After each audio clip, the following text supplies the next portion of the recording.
Hello, welcome back to Educator.com and welcome back to AP Calculus.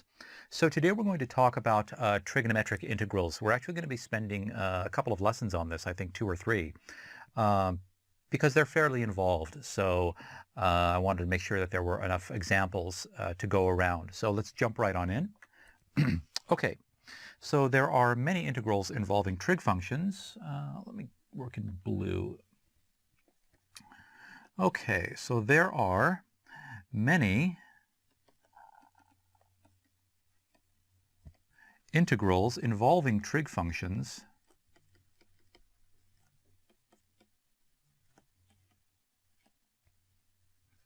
that require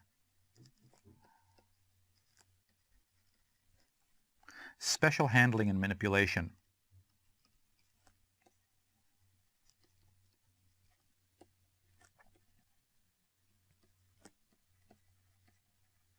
Special handling and manipulation.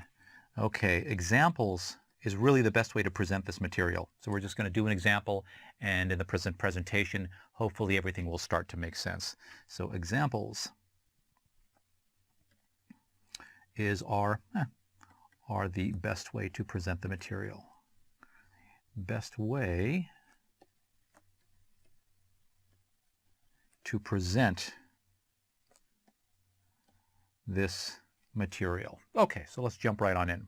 So our first example is evaluate the integral of sine cubed x dx. So we have our nice little modified integral sign that is unique to us.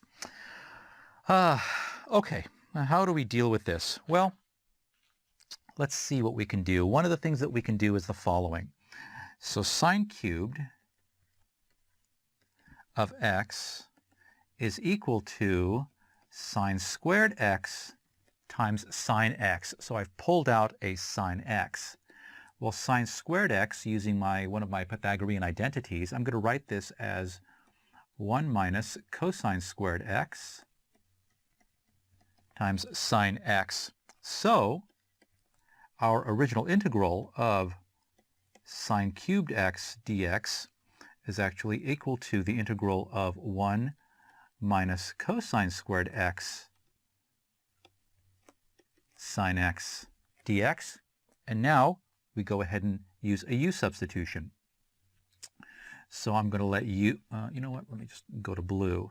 So now u is equal to cosine of x, du is equal to, the derivative of cosine is minus sine of x dx, and sine of x dx is equal to minus du. Therefore, with this integral becomes, so we have the integral of 1 minus cosine squared, 1 minus u squared, sine x dx times minus du, which is equal to the integral of u squared minus 1 du. I use this minus sign and I just flipped this, right? The rest is easy. So this is just, the integral is, so this is equal to u cubed over 3 minus u plus c. And of course, we said u is cosine x, so this is equal to cosine cubed x over 3 minus cosine x plus c. There you go. That's it. So trigonometric integrals, really it's just going to come down to manipulation, the same way that it was for the identities when you were doing identities, proving those things in pre-calculus. Moving things around, trying this identity, trying that identity, pulling things out, recognizing when something is a derivative of the other. That's it. That's just the nature of the trigonometric integrals. So, okay. So let's try